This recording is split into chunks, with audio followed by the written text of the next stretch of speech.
Hello, and welcome to the Your Food Matters podcast. I am Dr. Sue Kleiner, here with my great friend and colleague, Erick Bustillo. Bow, bow, bow, bow. What's happening?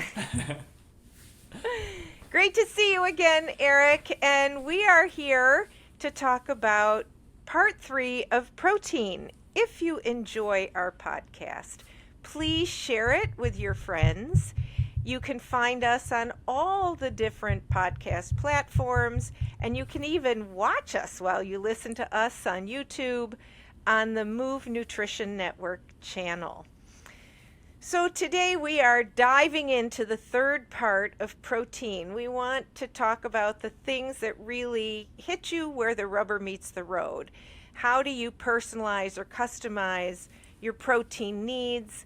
Figure out what should you be eating when around exercise, maybe based on gender, maybe starting to understand a little more specifically about specific types of proteins. We did talk about plant-based versus animal-based proteins last time, but this time we're going to get into a little more detail, maybe a few myths, and hopefully answer a few of the big questions that we get asked all the time.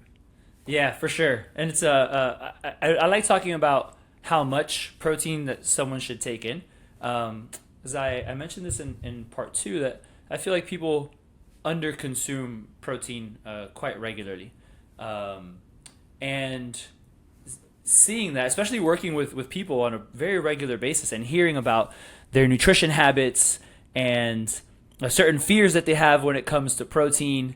I mean, one of those fears is even like, particularly with women, if I use a protein shake, am I going to get bulky? And we kind of talked For about sure. it. We talked about it last time where it's like, Look at this mass here.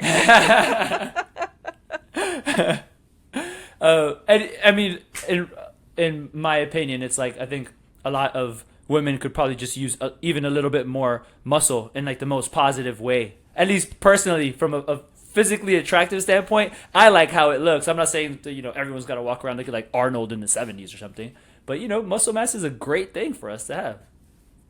Well, and getting far away from the aesthetics at my end of the life cycle, man, if you don't come into your mature years with a little bit of muscle, you're really at risk. You know that I power lift and I love it. I lifted lifting for most of my life, but stopped for maybe about a decade, and started again 2 years ago. First of all, my balance has improved. My ability to do everything, even sort of get out of my husband's sporty little car.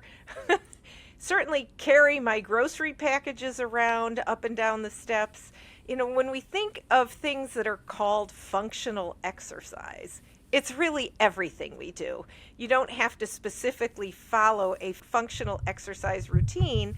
Everything that we do that when we move applies to other functions and of our muscles and our skeletons. So feeding yourself with the protein that helps you both, build as well as repair is really important. And keep your skin healthy and your eyes healthy and your immune system healthy and all of that throughout a lifetime. So I'm a huge advocate, and I agree with you.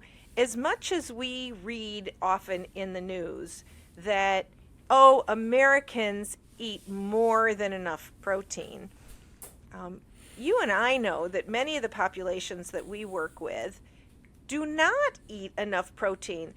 Maybe they're restricting, maybe they just don't understand how much they need to eat. Certainly with age, we know protein intake decreases because appetite goes down, or maybe the cost of feeding yourself well is a little high and you don't know how to improve your protein intake in an economical way. So there's all kinds of things that happen, especially in the world of weight loss and dieting and food restriction. So take it away, Erick. Yeah, no, for sure. That's it's sometimes quite frustrating to hear about, like, yeah, people are getting more than enough protein. So right now, if we stop and think about what the recommended intake is going to be for protein, it's zero point 0.8 grams of protein per kilogram of body weight.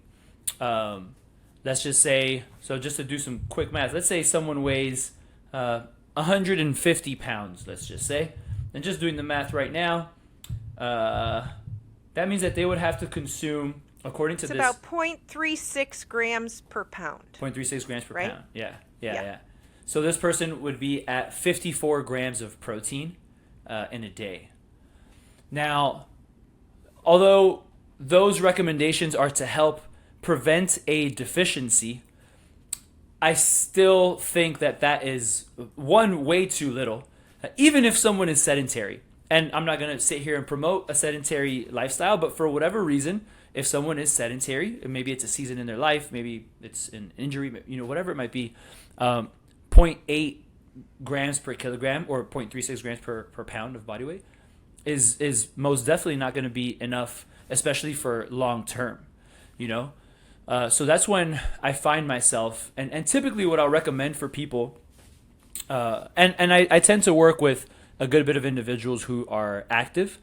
In some cases, they'll be elite athletes. In other cases, they might be just regular avid exercisers who are, I also consider, athletes, just not maybe WNBA players or Major League Baseball players. And typically, what I'll recommend is somewhere within that range of 1.6 grams per kilogram to 2.2 grams per kilogram. And I know that in the ISSN position stand on protein, the recommendation was kind of in the 1.4 to 2.0 range.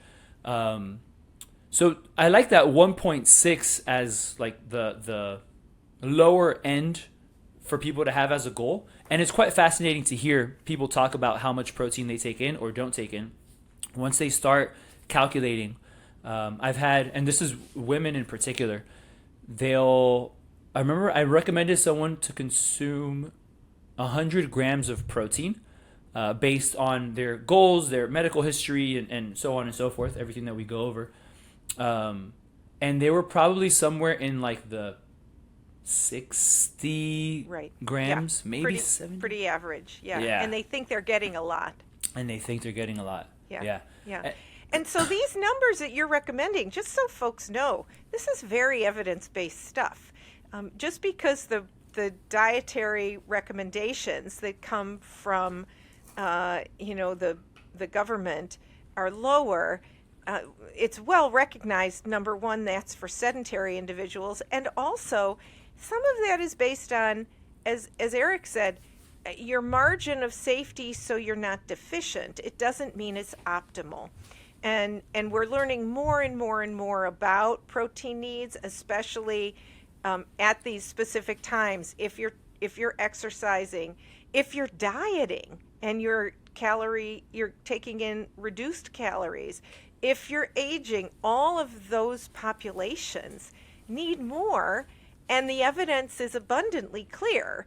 So many sort of medical groups, exercise specialists, nutrition and diet or associations, scientific organizations all recommend these higher amounts today. Gerontological associations, it's all there. Yeah, and the evidence is quite clear, and even from a research standpoint, like science-based information, research studies, position stands, all of that, and anecdote as well. Personally, I've seen it, and I'm sure that you've seen it quite often. When someone makes that switch to focus, be a little bit more protein focused, it makes the world of a difference from their recovery to the changes in body composition. And they start finding it easier to incorporate protein throughout the day, whether they're using shakes or not. But now they're not only thinking, hey, let me have, 1 or 2 eggs in the morning. Let me have, maybe a little piece of chicken breast at lunchtime. No, they might be focused on getting anywhere between 3 to 6 meals a day. And like we mentioned in part 2, it's very focused on getting maybe those 20 grams, 15 grams of protein every time that they're consuming something. And the north end of that might be around 40 to 50 grams sometimes, obviously depending on the person and their lifestyle and goals. But it makes the world of a difference in how they feel and their overall goals. Right, for sure. And we're so just practically speaking, I know for myself, I'm busy. And I do depend on using a whey protein supplement. Typically, I use whey protein, but if I find in a day that I'm using, because I have to say, I'm a dairy lover. I have no lactose intolerance, and I'm a milk drinker and a cottage cheese and cheese eater and yogurt eater, and I just love it all. So if I find in a day that I'm actually depending a lot on dairy protein, my watchword of healthy nutrition is variety. And so that's when I actually may use a plant-based protein, as far as a supplement, a powder. But I typically do have to use some kind of supplement to get to my desired protein amount almost every day. Now, certainly there are days when I meet it with food alone, and those are great days. But on busy days, often it takes a little supplementation. Nothing wrong with that, because at the same time, I'm getting in other whole foods. I'm probably mixing it, with fruit in a shake or avocado. All kinds of good stuff go into that. Even if you're putting in cocoa powder or something, cinnamon, peanut butter, whatever may end up in your shake, those are all really healthy, additions to your daily diet.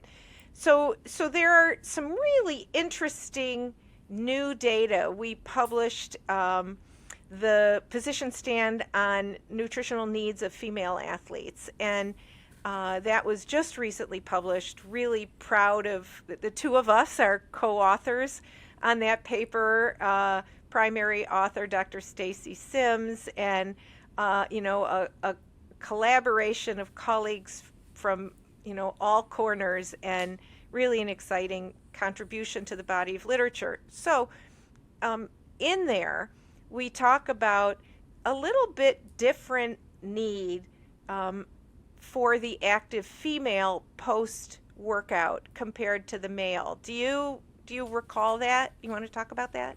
Well, one of the things specifically, kind of going off track, like just away from the paper, I kind of wanted to highlight something that a conversation that I had, and it was with Dr. Katie Hirsch. Yes. And love Katie. Yeah, she's awesome. She's just so great person, awesome scientist, and everything. And I just found it so a cool approach from some data that they had seen just out of their lab, and it wasn't so much about the post protein intake, at least not in our conversation, and we could definitely talk about that today. But it was more so in the pre training and pre-workout. Yeah. In finding that having some protein for women in particular before training to help with recovery, body composition, and it's always cool to hear these sorts of things, because what have we heard for forever? Anabolic window, slam that protein shake right afterwards, and that's like, it's the best way, it's the only way.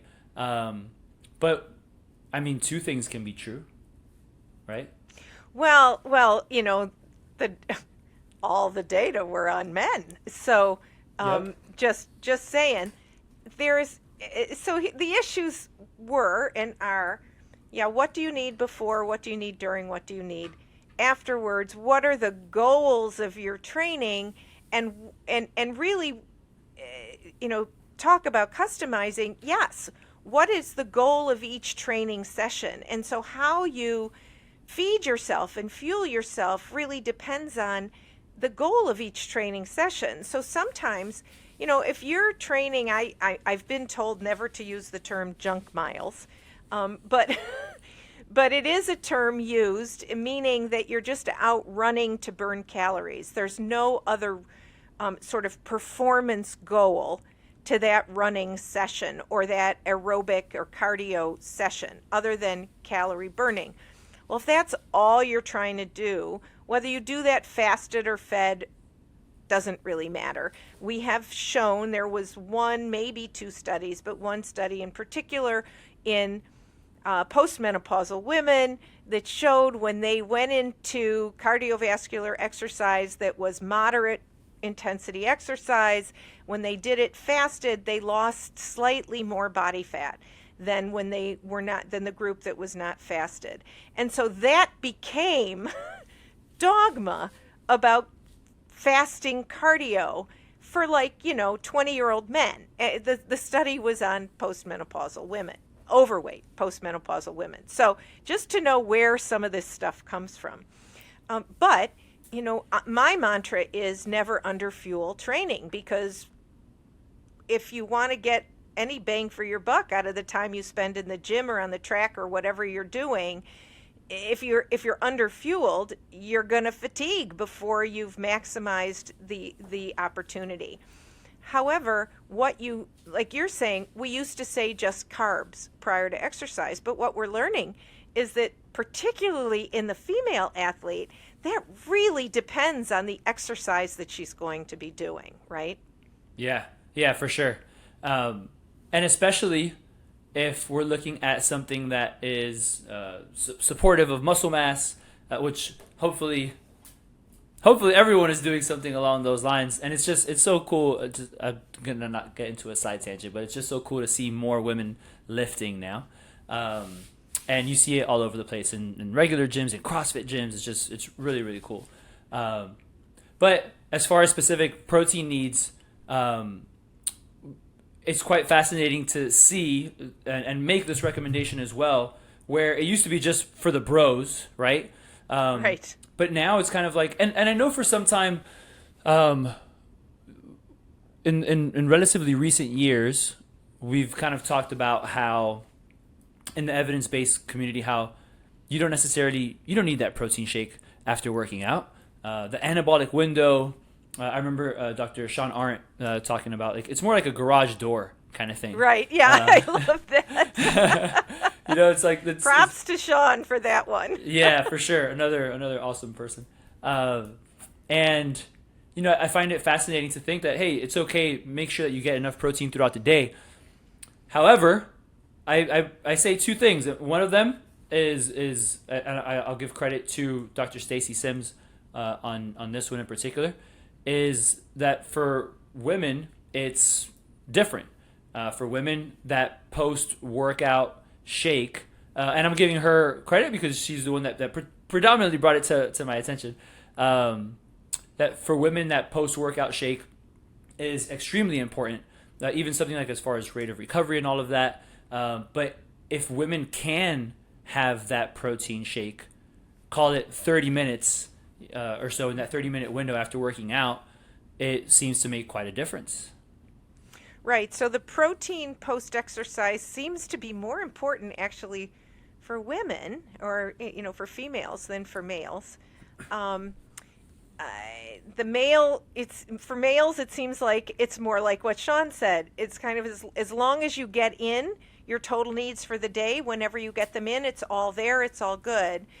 And what's more critical is carbohydrate, because carbohydrate replenishment, say if you have a 2-a-day workout, or you had a really hardcore workout today and you're going to do another hard workout tomorrow, and you want to fully recover your glycogen levels, then you have a higher rate of recovery immediately after exercise. So it actually turned around to carbs more important, protein fine, or whatever kind of, except for females, where we're seeing that protein probably is more significant for recovery immediately after exercise. And the carbohydrate piece, especially for a female, is very dependent, both pre and post, on the level of the intensity of the workout. Because women are better fat burners at low to moderate intensity exercise, especially moderate intensity exercise, cardiovascular endurance exercise. We are great fat burners. Now, that doesn't mean it's the fat around your belly or on your hips and thighs. It's the droplets of triglycerides already in your muscles and around your muscles. But we are really good at that, and we want to have that recover. We're quite good at recovery with that fat as well. But the protein seems to really enhance sort of the resilience of our recovery system right after exercise. So if you're doing things that are high intensity, our carbohydrate burn is the same as males. My carbohydrate burn is the same as yours. Under the same conditions, if I was equally as fit as you, my burn rate would be the same at high intensity levels of exercise. But at moderate levels, no. Females burn fewer carbs and more fat, less carb on a ratio basis. And so it's so important to do this research, because up until this data was published, we just assumed that, well, we did have data gender specific on high intensity exercise, but we didn't have the data on moderate to low intensity exercise, so we just assumed it was all the same. But it's not. Yep. It's and not so the that same. protein becomes, specific. For sure. Yeah, most definitely. And then I think it's also important to think about this, which this was the second thing that I will kind of mention, is that whether it's a male or a female, the way I see it is, why wait? If I can get some kind of protein as close to me finishing my training session, if I can get it as fast as possible to help just kind of begin that recovery already, Right. why am I going to wait? Right. Yeah, for sure. And especially sort of, when I think about females and their busy lives, and men too these days, males too, or women and men, I'd put it that way, any of our lives are not quite as structured as they used to be. And so if you don't plan and have something available right after your training, it may be many hours before you actually do have something. And by then, you're in what we call a caloric deficit, hard to climb out of. At that point, if you are in a caloric deficit, you're now what we call catabolic. You're breaking tissue down. You're not building tissue up. You're not maximizing the time you spent with all your exercise, getting the recovery that you could. And you get very hungry, and you may, if you're on some kind of a nutrition plan, you may fall off of it just because your drive to eat is so high. Or you may not be very nice to be around and get pretty hangry. So, It's a real thing. For all of those reasons, I'm in your corner, Eric. I tell people, the evidence is one thing, the practical strategies are another. Most definitely. Yeah. We don't want to wait too long. We don't want to get hangry or any of those things, truly. So, I hear about these things all the time when we make these recommendations to eat a little bit more protein, eat this much amount of protein. There's just common myths or perhaps even misconceptions that are being just reported on a regular basis. And I think it could be kind of good to mention a couple of these, because I'm sure people will have this on their mind. But the first one that I kind of wanted to bring up was in particular about soy protein. We did talk about soy protein in the previous episode in part 2. And there's this idea that soy protein is either going to cause cancer in people, particularly in females. And there's also this idea that soy protein is going to cause males to become females, or something along those lines. Just have this like this negative effect. And it's just kind of like, we've seen studies on this and over time, and it's time for some of these myths to just kind of die out. Yeah, Oh, it's well past time. Yeah, as we were talking before we came on the air, I think that the myths about soy protein and either, risk of enhancing breast cancer in women with hormone positive cancers, or that dudes were going to get breasts. That started somewhere around the early 90s, late 80s. I mean, it's been around 1980s, a long time. It took about a decade to get some data that that wasn't true. And why were people saying that? Well, because soy as a bean contains compounds called phytoestrogens. There are phytoestrogens in a lot of plant foods. Soy became a focus because of the amount that you might consume, right? Whereas pretty hard to consume a whole lot of other plant protein at that time. It was the only plant protein supplement. And so people were using it. And so the concept of phytoestrogens, there's two compounds, diazine and genistein. And because they were recognized that they could act in the body somewhat similarly to estrogen, not as profoundly as estrogen, but slightly similar, you thought, well, maybe going through the symptoms of menopause, perimenopause, premenopause, that would be helpful. And so women started supplementing. And then there was this concern about breast cancer association. And so they did some research. And what we understand today on that account is that whether the risk exists if you are purely supplementing with those phytoestrogens, I think you need to depend on your medical practitioner for that advice. But as far as a whole food, any whole soy food, the beans, edamame, tofu, tempeh, miso, all these products, food products made, natto, made from soy, or soy protein itself, it's more of a whole food. It's quite protective.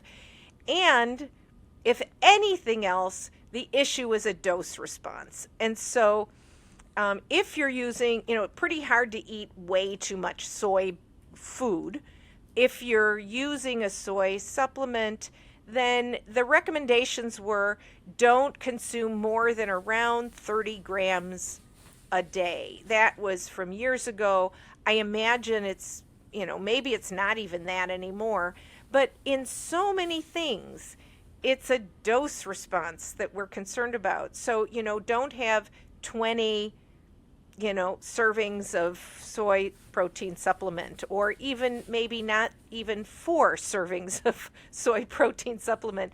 But you should not do that, right? We don't want you to do that with any kind of protein supplement. We want you eating food and using a supplement when you must. So as far as the, male breasts, that's a nothing. That just is a non-issue, goes to the wayside. I mean, potentially, you told me about a client who used a ton of soy. Again, if that's all you eat all day long, who knows? But, basically just don't do that. It's For not sure. a good thing to do for a lot of reasons. Yeah. And with anything, with from diet soda to water, the poison is in the dosage with all these things. And that one patient in particular, he was just overly afraid with his cholesterol numbers, so he just kind of went. I don't recall if it was full on vegan, but he went very close to vegan vegetarian, and was just taking in as much soy, more soy than I've ever heard anyone taking or using. And sure enough, safe to say that he was overdoing it, because even in his blood work, it showed like estrogen levels go up, kind of thing. Wow. Yeah. So now that was just kind of like, okay, you're doing too much, because we've seen the studies. We've seen the studies in college-age males, one group supplementing with whey, another supplementing with soy protein. Both had positive effects when it came to lean body mass and muscle mass in particular. and no negative effects from like a hormonal Right, standpoint and right. those things. So the poison is always going to be in the dosage, no Right. matter what. And so a couple other, times when you should really be focusing on your protein intake. One thing I mentioned was if you're on a calorie reduced diet. So what's so funny are, every year there's the person who says, protein is magical, and they increase their protein and they started to lose weight. Well, yes, that's for you and me, that's protein 101. Yep. And so from our very first episode, we talked about protein being used as energy if you don't have enough other sources of energy coming in your diet. And so when you are on a calorie restricted diet, what we call pretty much a fat loss diet, then you need more protein. So because protein will be used as energy in that case, and you still need more protein to do the jobs that only protein can do. So that's when, like you say, you may go from the top level of 2 grams per kilogram per day up to 2.2. Let's give another 10%. Or we had mentioned vegans. If you're eating all plant-based protein, well, then the recommendation is increase your protein intake by another 10%.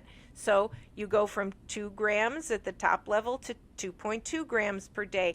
That 2.2 grams per kilogram per day is the same as 1 gram per pound of body weight. So if you weigh 150 pounds, we're talking about 150 grams of protein, which for many people is doubling their total protein intake. So you don't have to do that overnight, and maybe that really is just too high for you, but it gives you a number to say, well, I could at least get to 120 or 125 grams a day. That means if I eat 20 grams at each meal or 25 grams, maybe I'll bump my protein servings up to 30 grams a day or 30 grams every time I eat. And then if I eat 4 times, I'm at 120 grams. Those are the strategic ways to increase your protein. And how do you know? Well, Erick gave you such a great, easy, method that you carry with you wherever you go all the time. So why don't you tell us that again, Erick? So as just far as protein goes, personally, I like to think of 20 grams every time that we're eating. And for me, having something on hand is always going to be beneficial, right? So whether it's a protein shake, a protein bar, protein chips, food like a tuna salad, sandwich, something along those lines, Greek yogurt, which is excellent. And now they even have some Greek yogurt cups that are 25 grams of protein in one of the little cups, which is great, and they taste good. So it's just trying to simplify things as much as we can, Right. and what's going to work best for a busy schedule, but still prioritizing our protein intake. I think we have to just kind of keep that in mind, And what would it look like? Like if you were preparing chicken for yourself or a piece of fish, or, and then flip side, what if you're eating beans and rice, which I know you love? I love my beans and rice, but my white rice and black beans, they're usually accompanied by ground beef or chicken breast or fish. There you go. Cuban sandwich. Yeah. Oh man. Yeah. All the good stuff. All the good stuff. I love it. I'm so glad I live in Miami. So typically what I'll say for a protein portion is if you look at the size of your hand, right? So just the entire size of your hand, maybe not necessarily just the palm, but include the fingers in there. That's like a good go-to when it comes to how much protein you should be getting with each meal. If it's going to be something like just rice and beans, I mean, we'd be looking at somewhere along the lines of somewhere around 3/4 of a cup to like 1.5 cups. Obviously, this is going to depend on the person. And to get to that amount of protein that we would get in a 3-ounce chicken breast from rice and beans, obviously the calories are going to be a little bit higher. So for that individual, it might be a little bit better to, if they're willing to have eggs, maybe throw 1 or 2 eggs in with their Awesome, rice yeah. and beans.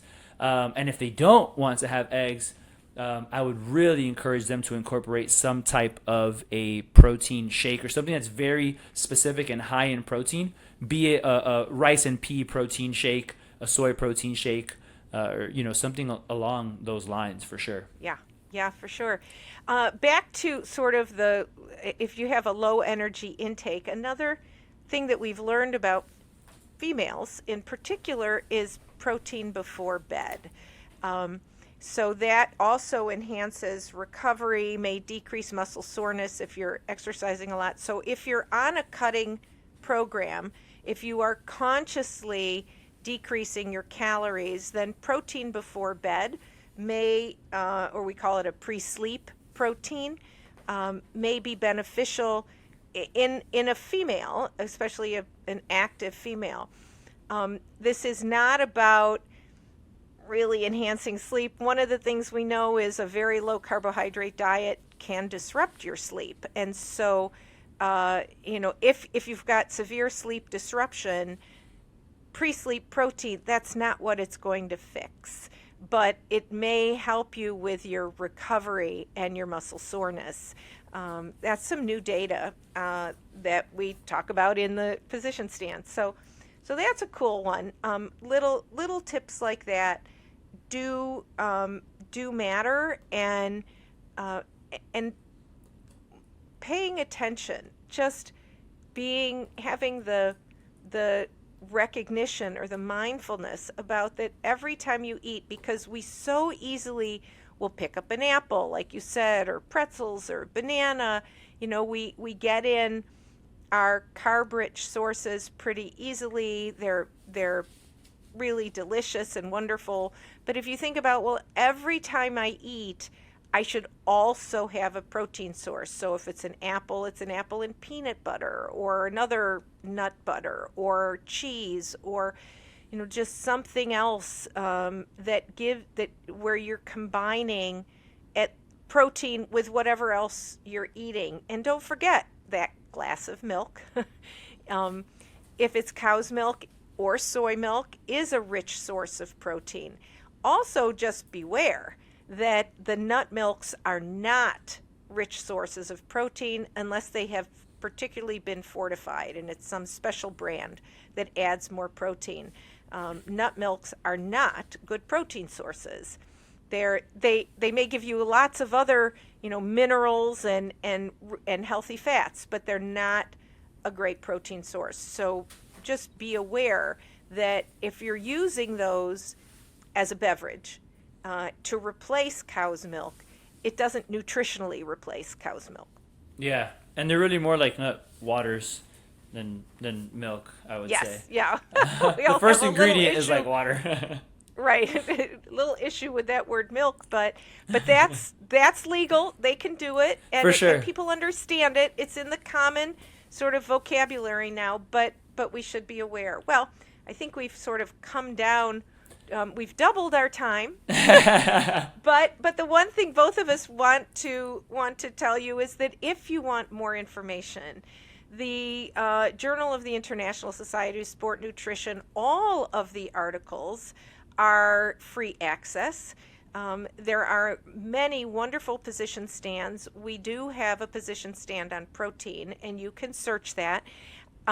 Look for the Taylor Francis link. That is the current publisher of the journal, and you will then be able to search everything in the archives as well as most current issues from JISSN. And it is really jam-packed, full of specific information. If you are looking for female-specific information, there's some in there, but you will find more in our position stand on nutrition for the female athletes. So please search that, seek out information. Don't fall prey to mythology and people just selling their wares without the evidence behind it. I think we've talked ourselves out. What do you think, Eric? I think so. Hopefully, people know that they should be getting an adequate amount of protein after this. Absolutely. And, I think one of these days, pretty soon, we're going to try and have an email address where you can write in questions for us, because I think we're really at that point where we'd love to hear from our listeners. So keep tuning in, and we'll update you on that pretty soon. Awesome. Have a great week, Eric. Thank you. Same to you. Thanks, everybody, for tuning in. Bye.